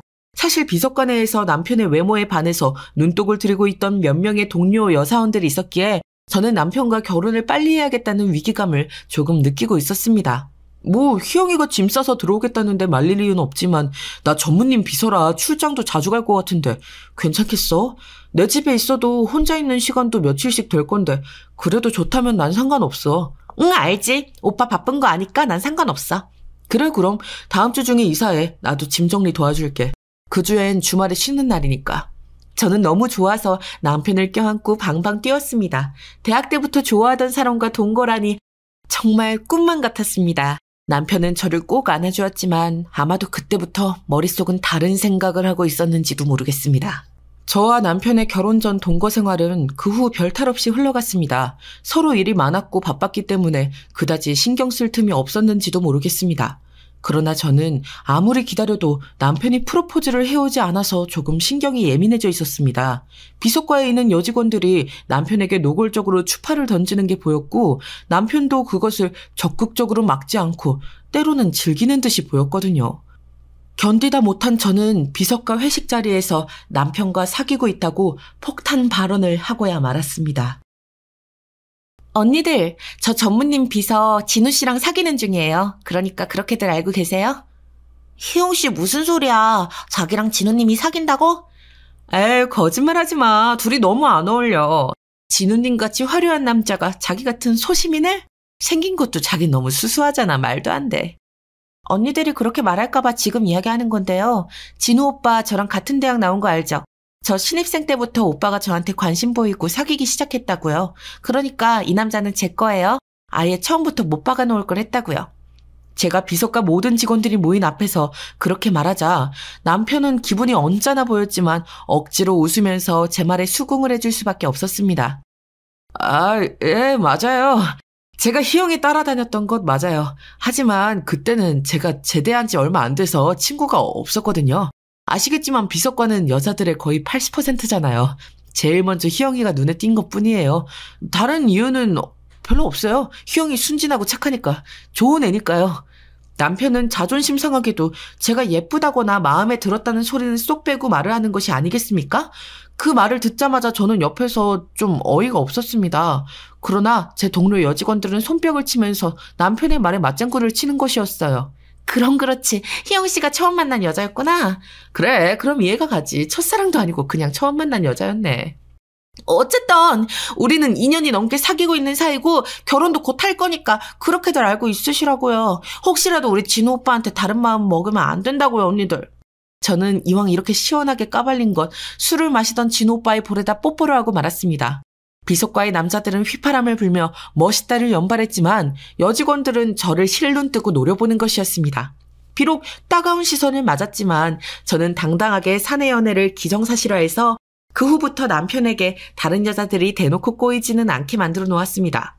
남편과 저는 그렇게 남편의 자취방에서 동거한 지 1년 후에 정식 결혼식을 하였습니다. 그러나 남편의 본가는 남편에게 집을 사줄 만큼 큰 부자가 아니었습니다.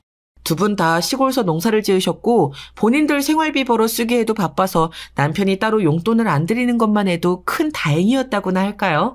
그래서 저와 남편은 남편의 자취방에서 그대로 처음 신혼생활을 하게 되었습니다. 남편의 방은 큰 원룸에 바깥에 부엌이 있는 구조라 살기에 좀 불편했지만 그 집에서도 거의 3, 4년을 버티고 조그마한 아파트로 이사를 했습니다. 그동안에 저는 아이를 낳았고 방 2개짜리 20평대 아파트에 반전세로 살게 되었습니다. 집주인 부부는 지방에 사시면서 서울의 집은 임대로만 사용했기 때문에 착실히 월세만 올려주면 큰 불만 없이 전세 계약을 갱신할 수 있었습니다. 그동안 남편은 전무님 비서에서 사장 비서로 승진을 하게 되었고 저는 여전히 비서과에서 총무일을 담당하는 평사원으로 지내고 있었습니다.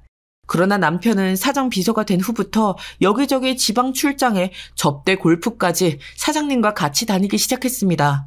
자연스럽게 저와 딸아이는 집에서 둘만 지낼 수밖에 없었고 딸은 주말마다 딴 데서 자고 오는 아버지의 얼굴을 잊어버릴 정도로 남편의 출장은 잦아졌습니다.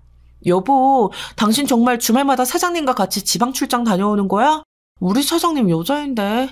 당신 사장님하고 별일 없는 거 맞지? 어느 날 제가 오랜만에 집에서 쉬는 날이라며 소파에 늘어져 TV를 보고 있는 남편에게 조심스럽게 이야기를 꺼내자 남편은 미간을 찌푸리면서 물었습니다. 무슨 소리야? 우리 사장님 가정 있으신 분이야. 그리고 40대 후반인데 그런 아줌마하고 나를 엮다니 당신 정신이 어떻게 된 거 아니야? 남편은 그때 30대 중반이었으니까요. 아무래도 10살 위에 사장님과 제가 관계를 의심하니 좀 어이가 없었나 봅니다. 그렇지만 제가 그런 말을 한 데에는 저 나름대로 사정이 있었습니다. 남편의 출장 가방에서 와이셔츠를 꺼낼 때마다 여자 향수 냄새가 짙게 배어 있었거든요. 저는 후각에 예민해서 향수를 잘 쓰지 않는데 남편의 옷을 꺼낼 때마다 여자 향수가 배어 있으니 저로선 의심을 할 수밖에 없는 상황이 아니겠습니까? 독자 여러분이라면 의심 안 가시겠어요? 아니야, 잊어버려. 당신 의심한 건 아니고 너무 출장이 잦으니까 내가 좀 예민했어. 미안해. 오늘은 우리 딸 데리고 백화점 가서 외식할까? 나도 어디 좀 나가보고 싶어. 회사 말고 다른 데서 밥 먹은 지가 몇 달이 지났어. 아이, 귀찮은데. 주말에라도 좀 집에서 편히 쉬고 싶구만. 제 볼멘 소리에 남편은 끙 하는 신음소리를 흘리면서 겨우 떨어지지 않는 몸을 일으켜 나갈 준비를 했습니다. 쉬는 날이라도 좀 밖에 나가서 좋은 시간을 보내고 싶었던 저와는 달리 남편은 집에서 아무것도 안 하면서 뒹구는 것을 더 좋아했습니다. 그런 반대되는 성향으로 인해서 저와 남편은 주말이 되면 티격태격 다투기도 많이 했습니다. 대한그룹에서 사장 비서가 된 남편은 점점 탄탄대로를 달리게 되었고 비서과뿐 아니라 다른 과에서도 잘생기고 빈틈없는 비서님으로 명성을 날리고 있었습니다. 그 후부터 남편은 슬그머니 결혼 반지를 빼서 장롱에 넣어두고 출퇴근을 하는 것이었습니다. 저는 밖에서 돌아오는 남편이 결혼 반지를 끼고 있는지 뺐는지까지는 미처 신경을 쓰지 못했는데 첫 아이를 낳은 후부터 남편은 아예 반지를 빼고 사는 것 같았습니다. 2살 터울로 저는 둘째를 가지게 되었고 둘째 역시 딸이었습니다. 애 둘을 낳은 후에는 할 수 없이 집에서 살림과 육아를 담당하게 되었습니다. 제가 육아휴직을 마치고 퇴사하는 날 비서과의 골드미스 여직원들은 속이 후련하다는 표정으로 저에게 한마디씩 하더군요. 어머, 이젠 가정주부의 삶을 살겠네, 희영씨. 그동안 수고했어. 부럽다. 나도 남편이 벌어다주는 돈으로 먹고 사는 게 꿈인데. 이제 희영씨 없으면 우리 비성과 총무는 누가 해줘. 그동안 정말 수고했어, 희영씨. 남편 진우씨는 우리가 잘 보조해줄게. 알았지? 퇴식기념 술자리에서 양 옆에서 얄밉게도 그런 소리들을 하니까 제 불안감은 커져만 갔습니다. 이 여자들은 남편이 유부남이라고 해서 그 마술을 안 뻗을 양심 있는 여자들이 아니었거든요. 혹시나 이 여자들이 남편과 회사 밖에서 놀아나는 일이 생기기라도 한다면 저는 정말 괴로울 것 같았습니다. 저는 이를 악물고 여직원들에게 평소 보여주지 않던 제 딸들 사진을 보여주면서 말했습니다. 네, 언니들 너무 예쁘죠? 제 딸들. 첫째는 3살이고 둘째는 이제 100일이에요. 설마 우리 남편이 이렇게 이쁜 딸들을 두고 바람이라도 피우겠어요? 우리 남편이 그럴 리가 없죠. 저는 남편을 믿어요. 그러니까 그런 쪽으로는 언니들이 걱정 안 하셔도 될 거예요. 어머나, 희영씨 뭘 모르네. 집에 있게 되면 아마 그렇게 믿고 싶을 거야. 하지만 너무 많이 아는 게 더 불안할지 모르니까 그렇게 꼬치꼬치 진우씨에 대해서 캐고 그러지 마. 그런 아줌마들은 꼴불견인 거 알지? 잘도 얄미운 말들을 짓거리는 그 여자의 입을 때려주고 싶은 걸 겨우 참으며 저는 빈속에 술을 계속 부어넣고 있었습니다. 너무 화가 나고 제 자신이 초라해 보였습니다. 하지만 그런 저와는 반대로 남편은 제 건너쪽에서 남자 직원들과 떠들면서 술을 마시느라 이쪽은 거들떠도 보지도 않더군요. 그런데 그때 깜짝 놀랄 일이 벌어졌습니다.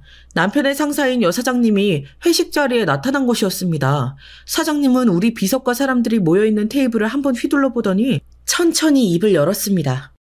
어머, 우리 회사 비서과 여직원들 다 여기 모여 있었네. 오늘 무슨 일로 회식하는 거예요? 아니, 진우 씨도 있었네? 사장님의 등장에 남편은 갑자기 튀어 일어나더니 사장님 옆자리로 가는 것이었습니다. 그러더니 남편은 굳이 세수를 시켜 넘치도록 사장님 잔에 맥주를 따라주는 것이었습니다. 오늘 희영 씨가 퇴사하는데 그 기념 회식을 하고 있었습니다. 희영 씨가 이제 주부의 삶을 산다고 하네요. 희영 씨가 자기 와이프 아니야? 무슨 남이 이야기하는 것 같이 하고 그래. 이제 희영 씨랑 자기네 애들 둘 먹여 살리려면 진우 씨가 더 열심히 뛰어다녀야겠어. 다음 주에 해외 출장 있는 거 알지? 네. 이미 숙소 예약이랑 비행기 티켓 예약, 렌터카 예약 다 끝났습니다. 남편의 우렁찬 복창 소리에 남자 직원들은 놀라서 웅성웅성 자기들끼리 속닥거렸습니다. 그러나 사장님은 아랑곳하지 않고 남편의 어깨에 손을 얹어 토닥거리면서 끈적한 웃음을 지었습니다. 어머, 우리 진우 씨 덕분에 내가 매번 출장이 편하다니까. 희영 씨가 집에선 잘 보필해줘, 우리 진우 씨. 저는 정말 어이가 없어서 헛웃음이 절로 나왔습니다. 제 앞에서 뻔히 제 얼굴을 보면서 제 남편에게 노골적으로 우리 진우 씨라니요. 추파를 던지는 건 어찌 보면 남편이 아니라 여사장이 아닐까 의심이 되는 장면이었습니다. 하지만 남편의 직속 상관에게 일개 비서과 평사원 따위가 뭐라고 말할 수 있는 처지도 아니고 사장님과 남편이 바람을 피우고 있다는 확실한 증거는 없는 게 사실이니 저는 잠자코 술만 마셨습니다. 속으로는 그 여자의 머리채를 다 잡아 뜯어놓고 싶었지만 말이지요. 그 후로는 아이들 크는 것만 보면서 몇 년을 살았습니다. 저희 부모님도 식당을 하셔서 제 육아나 집안일을 도와주실 수 없고 시골에서 농사를 지으셨던 제 시부모님 역시 그럴 수 없었습니다. 집안 살림과 독방 육아는 생각보다 너무나도 고된 일이었습니다. 첫째를 어린이집에 보내고 나서 둘째를 데리고 조금 숨을 돌릴 수 있을 줄 알았는데 애를 재우고 나도 집안일은 끊임이 없었습니다. 게다가 둘째는 일찍 젖을 못 물려서 제 젖은 말라버리고 분유를 먹였던지라 분유값이며 젖병값 등 돈도 엄청나게 많이 들어갔습니다. 남편이 간간히 특별 보너스를 하면서 1년에 한두 번 가져다주는 돈이 있기는 했지만 아무래도 둘이 벌었을 때보다 드는 돈은 더 많았고 항상 가계부에 펑크가 나기 일쑤였습니다. 여보, 우리 언제쯤 아파트 사서 이사 갈 수 있을까? 요즘 같아선 우리 40 넘어도 그럴 수 있을 것 같지가 않아. 어느 일요일 아무 의욕 없이 TV만 보고 있는 남편에게 저는 푸념하듯이 말했습니다. 애도 둘이고 결혼도 이제 10년이 다 되어가는데 집이 없다니. 내 인생은 이게 뭔가 하는 허무감이 가끔씩 제 뼈를 때리고 지나갔습니다. 그러나 집에 대해서는 남편은 아무 생각이 없어 보였습니다. 내 집 없으면 어때? 요즘 집 사기도 쉽지 않은데. 이렇게 반전세로 살면서 평수만 늘려나가면 되지. 우리 셋째 가질까? 그러면 서울이나 경기도쯤에 아파트 분양받기 쉽잖아. 내 주위에 아줌마들 셋째 낳자마자 신도시 아파트 분양받아서 가던데 나 그거 너무 부럽더라. 응? 됐어. 무슨 집 때문에 애를 셋까지 키우려고 하냐. 청약통장들도 잔금까지 어떻게 치르려고 그래. 저축해둔 거 하나 없으면서. 사실 나 청약통장 부어놓은 거 있어. 그리고 당신이 조금만 더 벌어주면 저축도 할 수 있을 거야. 일단 집을 사면 그 뒤로 대출만 갚으면 우리 집 되는 거잖아. 당신 하우스 푸어라는 말 못 들어봤어? 집 있으면 뭐해. 그 집에 돈 다 집어넣고 집값이라도 떨어지면 아까워서 어떻게 살라 그래? 우리 셋째만 있으면 꼭 다자녀 청약 100% 당첨된단 말이야. 협조 좀 해줘. 이사 다니는 거 당신은 지겹지도 않아? 남편은 저에게 집에 환장했다면서 셋째를 안 가지려고 요리조리 저와의 잠자리를 피했습니다. 하지만 저는 셋째도 집도 포기할 수 없었습니다. 시큰둥한 남편을 어르고 달래서 셋째를 위한 계획에 돌입한 저는 다음에 운 좋게 셋째를 가지게 되었습니다. 시부모님은 아파트가 생긴다 하니 그 아이가 복덩이라며 너무 좋아하셨고 병원에서 뱃속아기가 아들이라는 말을 듣자 시부모님과 친정부모님은 양쪽 다 너무나 좋아하셨습니다. 저희 친정아버지는 제가 아들을 못 낳아서 시댁 어른들에게 죄송한 마음이라고 하셨습니다. 그리고 시댁 어른들은 남편이 장남의 여동생 하나만 있어서 대가 끊길까 하며 조마조마하셨다고 하더라고요. 단숨에 저는 아기와 집을 다 가지게 된 복덩어리 며느라기가 되었습니다. 양쪽 집안에서 귀여움을 받으며 시댁이나 친정에서 아파트가 당첨되면 중도금까지는 마련해 주시겠다고 하셨습니다. 그렇게 1년 후 아들을 낳고 셋째의 출생신고를 하자마자 저는 여기저기 임장을 다니면서 아파트 분양을 알아보았습니다. 그러다가 당첨이 그렇게도 어렵다는 위례 신도시 아파트 단지에 딱 청약 당첨이 되어버린 것이었습니다. 저는 그날을 잊을 수가 없습니다. 기쁨에 겨워서 저는 남편이 일을 하고 있다는 것도 있고 바로 전화로 당첨 소식을 알렸습니다. 여보, 우리 위례 신도시 청약 됐어. 이제 2년 후면 우리도 아파트 소유자야. 당신 기분 어때? 와, 당신 대단하네. 그래, 까짓것 집 잔금이야. 어떻게든 대출하면 될 거야. 당신 정말 수고했어. 오늘은 외식하자. 처음에는 저를 집에 환장했다고 비난하며 셋째 같기도 마땅치 않아 하던 남편은 막상 아파트 소유자가 되니까 기분이 좋긴 좋았는지 외식을 하자고 자기가 먼저 제안까지 하는 게 아니겠습니까? 저는 전화를 끊고 얼른 아이들을 차에 태워 남편의 회사 근처로 갔습니다. 저는 한 패밀리 레스토랑에 자리를 잡고 남편에게 문자를 보냈습니다. 여보, 여기 회사 앞에 있는 패밀리 레스토랑이야. 오늘 퇴근하면 같이 저녁 먹자고 했잖아. 그러니까 칼퇴근해서 이쪽으로 와. 저는 오랜만에 외식에 들떠서 아이들을 셋이나 데리고도 어디서 그런 힘이 났는지 남편이 오기만을 기다리며 자리를 잡고 앉아 있었습니다. 그러나 4시쯤 되어 돌아온 남편의 답장은 저를 화나게 하기에 충분했습니다. 갑자기 사장님이 저녁에 바이어 만나신다고 해서 나랑 같이 가야겠다고 하네.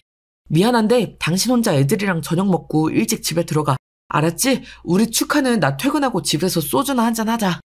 남편의 청천벽력 같은 문자에 저는 너무나 화가 났습니다. 하지만 먼저 남편의 이후 스케줄도 묻지 않고 멋대로 패밀리 레스토랑에 온 건 제가 잘못한 게 분명했기에 남편에게 뭐라고 따지기도 애매했습니다. 그날 저는 눈물을 머금고 그 레스토랑에서 가장 싼 파스타 1인분을 시켜 먹고 돌아올 수밖에 없었습니다.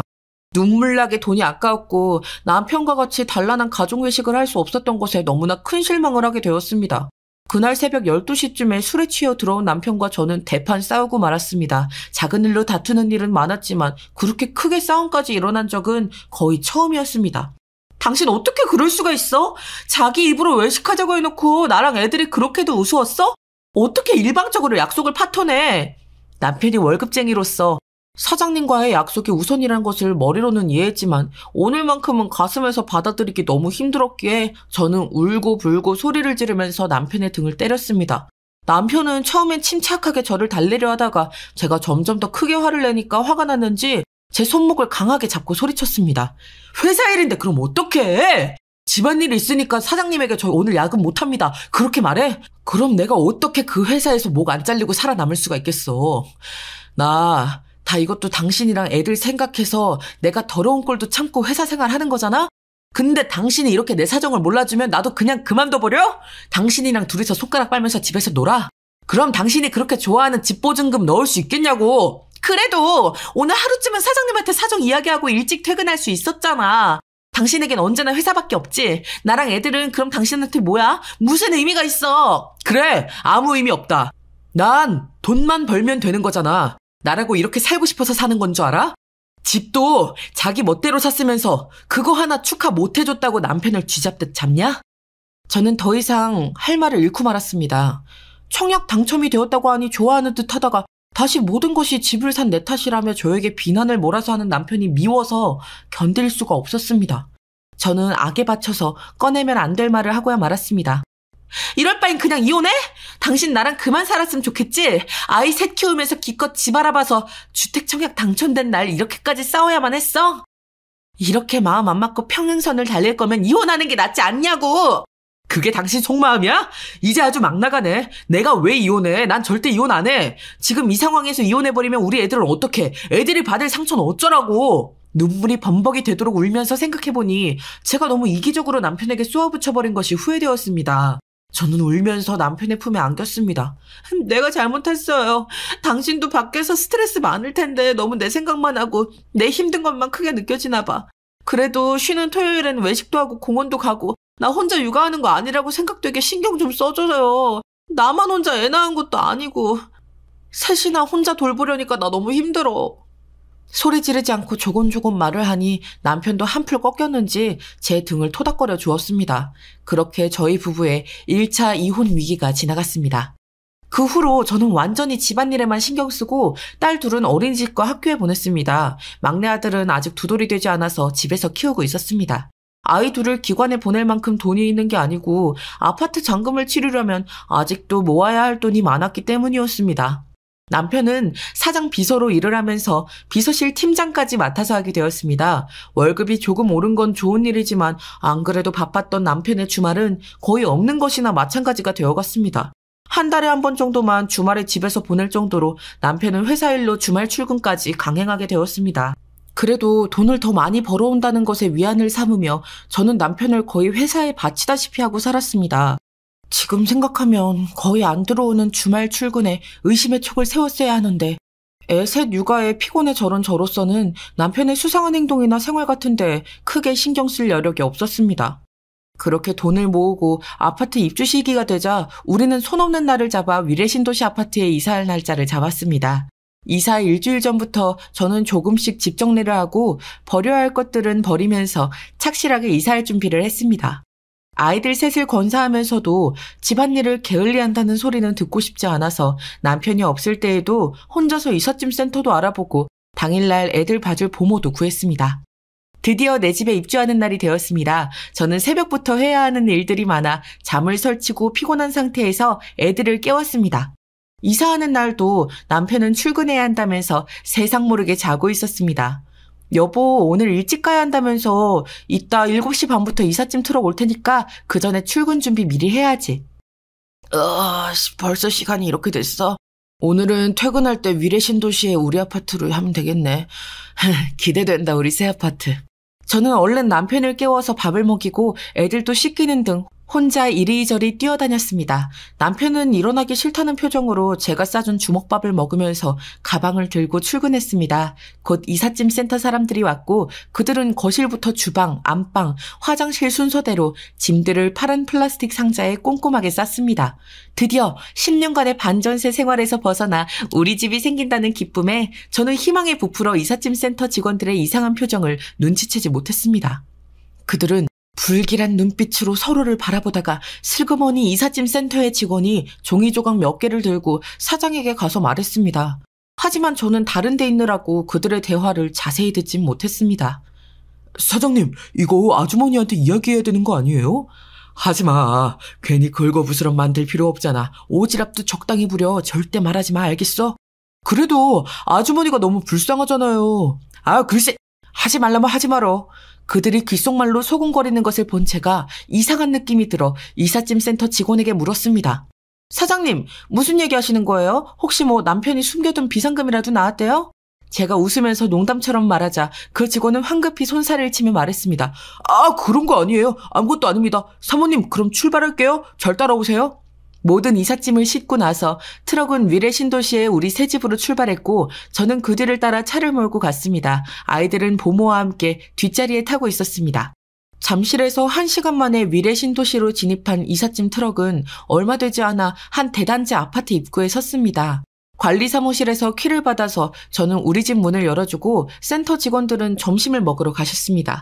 저도 애들과 함께 단지 안 분식집에 가서 밥을 먹고 다시 집으로 오니 그새 이삿짐을 하나둘씩 들여놓고 계시더라고요. 저는 보모에게 단지 내 놀이터에서 애들과 놀아달라고 한 다음 집 안으로 들어와 가구 놓을 위치를 꼼꼼하게 알려드렸습니다. 오후 4시쯤 되자 어느 정도 집안에 짐들이 다 들어왔고 거의 자리가 잡혔습니다. 그러자 이삿짐 센터 사장님이 그러시더라고요. 사모님, 그럼 저희들 가보겠습니다. 네, 가볼게요, 사모님. 수고하셨어요. 오늘 정말 감사했습니다. 그리고 두 분은 엘리베이터를 타고 내려가셨는데 젊은 직원 하나가 현관문 앞에서 머뭇거리며 저를 손짓해서 부르더라고요. 무슨 할 말이 있는 것 같았습니다. 왜요? 저한테 무슨 할 말이라도 있으세요? 그 젊은 직원은 괜히 아무것도 없는데 주의를 경계하며 저에게 종이조각 3장을 넘겨주는 것이었습니다. 사모님, 제가 웬만하면 말 안 하려고 했는데 남편분 책이 꽂인 책장 안에서 이걸 발견했습니다. 이거 보시고 어떻게 하실진 사모님 선택인데요. 그래도 알고 계시는 게 나을 것 같아요. 모르고 지나가면 너무 억울하실 것 같아서요. 이게 뭔데요? 보시면 알아요. 남편분이 밖에서 뭐하고 다니시는지 알게 될 거예요. 그럼 저는 이만 가보겠습니다. 그 직원은 저에게 인사를 꾸벅하고는 얼른 엘리베이터를 타고 내려가 버렸습니다. 저는 그 직원이 준 종이 조각을 폴라로이드 사진인 것을 알게 되었습니다. 그 사진을 본 저의 손은 부들부들 떨렸고 머릿속은 깜깜해졌습니다. 이게 뭐야? 어떻게 이런 짓을 뻔뻔하게 이러고 집에 와서 밥을 먹고 잠을 잤다고? 그 사진에는 나체의 남편과 여사장 그리고 웬 여자 하나가 벌거벗은 채로 뒤엉켜 있는 모습이 찍혀 있었습니다. 두 여자를 아는 남편의 표정은 잔뜩 술에 취해 있었는지 얼굴이 불그스레하게 변해 있었습니다. 그 다음 사진에는 여자 둘이 벗은 채로 이불을 덮고 웃고 있었고 마지막은 여사장이 남편에게 입을 맞추는 모습이 담겨 있었습니다. 이건 말도 안 돼. 어떻게 이럴 수가. 저는 얼른 사진들을 보이지 않게 협탁 서랍 속에 넣어놓고 생각을 해보려고 했지만 너무 충격이 커서 제대로 된 생각은 할 수 없었습니다. 그때 5시가 되었는지 놀이터에서 보모가 아이들을 집까지 데려다주고 말했습니다. 저 사모님 5만 원 주시면 저 갈게요. 다음에 다른 알바가 있어서요. 그래요. 수고했어요. 그녀는 제 하얗게 질린 얼굴이 걱정이 되었는지 몇 번이나 뒤를 돌아보았지만 저는 제 구겨진 자존심을 그래도 이름도 모르는 그녀에게 들킬 수는 없어 억지로 웃음을 지어 보였습니다. 그녀가 사라지자 저는 다리에 힘이 풀려 그 자리에 털썩 주저앉았습니다. 그러니까 언제부터였어? 이 연놈들이 나 모르게 출장 가고 해외 가서 이렇게 더럽게 놀고 다녔단 말이지? 내가 너 절대로 용서 못해. 그리고 그 사장이란 년도 절대! 그 자리에서 무사히 있을 수 없게 해주겠어. 저는 남편이 오기 전에 대한그룹의 홈페이지 익명 게시판에 접속을 했습니다. 다행히 홈페이지는 그대로였고 익명 게시판은 상사들의 비방을 담은 몇 개의 새 게시물이 올라가 있었습니다. 제가 퇴사를 하고 나서도 없어지지 않고 활발히 활동하고 있었나 봅니다. 저는 이를 악물고 그 게시판에 남편의 이름을 제목으로 하는 글을 올려놓았습니다. 그리고 첨부 파일로 제 휴대폰에 찍은 그 3장의 폴라로이드 사진을 올렸습니다. 눈을 검은 테이프로 가리긴 했지만 누가 봐도 남편과 여사장임을 직감할 수 있는 그런 수준의 게시물을 올렸습니다. 가정이 있는 여자와 부하 직원의 불륜 행각. 이 글을 보시는 분들은 내일 그 두 사람을 보면 한마디씩 해주기 바람. 집에 있는 너희 배우자들은 그 사실을 알고 있느냐고. 그렇게 해놓고 저는 찬물을 마시면서 놀란 가슴을 진정시키고 솟구치는 화를 누르고 있었습니다. 애들 밥을 먹인 후 7시쯤 되자 남편이 케이크를 하나 사들고 들어오더군요. 뻔뻔한 그 낯짝을 보고 싶지도 않았지만 저는 겨우 분노를 눌러 참고 억지로 웃으며 남편을 맞이했습니다. 당신 왔어? 이건 웬 케이크야? 그래도 우리 새 집으로 이사 왔는데 내가 당신 수고했다고 뭐라도 해주고 싶어서 사왔지. 나 잘했지? 응, 밥 먹고 우리 케이크 먹자. 내가 밥 차려줄게. 씻고 와. 남편은 샤워를 하러 갔고 저는 집에 남은 반찬으로 밥을 차렸습니다. 아이들은 놀이터에서 놀고 피곤했는지 밥을 다 먹자마자 잠자리에 들었습니다. 저는 안방에 들어가서 협탁 서랍에 있던 그 더러운 사진을 꺼내가지고 남편의 밥숟가락 옆에 펼쳐놓았습니다.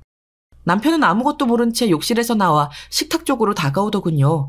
그때 눈에 띈 폴라로이드 사진을 뒤집어보며 남편은 물었습니다. 이건 뭐야? 여보, 당신 이거 본 거야?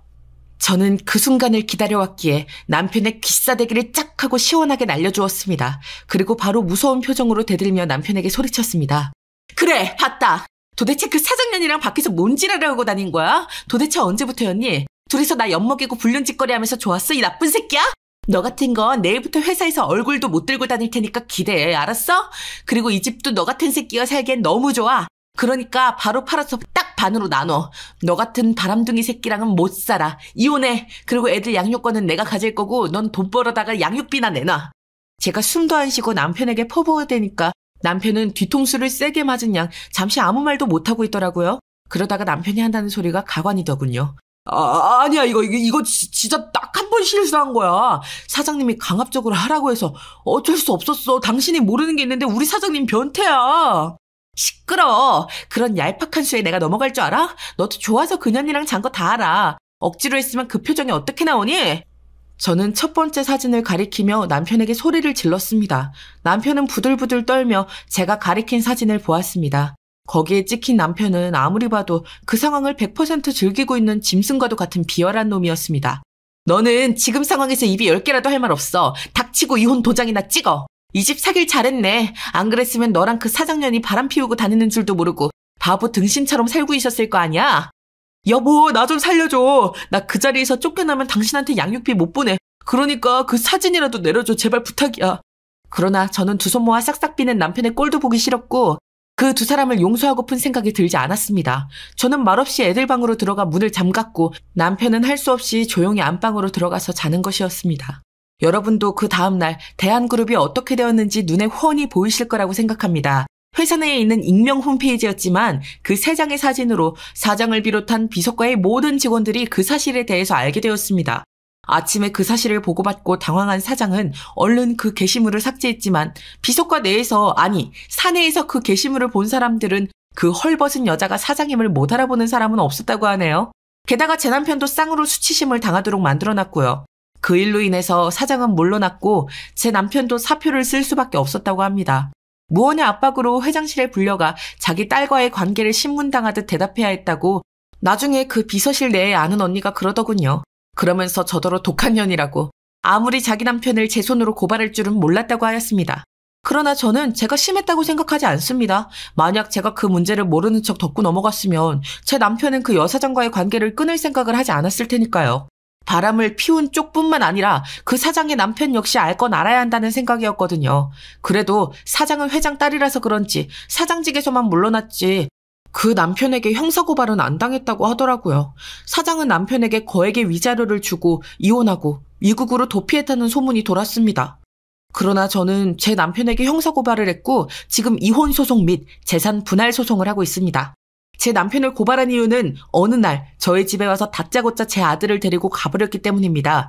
저는 남편에게 아들을 돌려달라 하였지만 시부모님까지 합세하여 아들은 그 집 4대 독자라며 돌려줄 생각을 하지 않습니다. 여러분, 방귀 낀 놈이 성내는 것도 정도가 있지요. 어떻게 그럴 수가 있습니까? 저는 딸 둘을 데리고 그 집을 나왔지만 아들을 뺏긴 상태입니다. 저는 무슨 일이 있어도 제 아들을 되찾을 생각입니다. 그리고 그 집은 경매에 넘어가 매각되고 나면 집값의 반을 저에게 주기로 되어 있습니다. 제 이야기는 여기서 끝이 났습니다. 내 집을 가질 꿈에 부풀어 있던 순간에 남편의 부정을 알았고 제 행복은 산산조각 나버리고 말았습니다. 호사다마라고 하던가요? 계속 좋은 일만 있을 수는 없지만 저도 언젠가는 이 악몽 같은 시간을 벗어나서 제 아이들과 함께 재개할 수 있는 날이 빨리 왔으면 좋겠습니다. 제 긴 이야기 들어주셔서 감사합니다.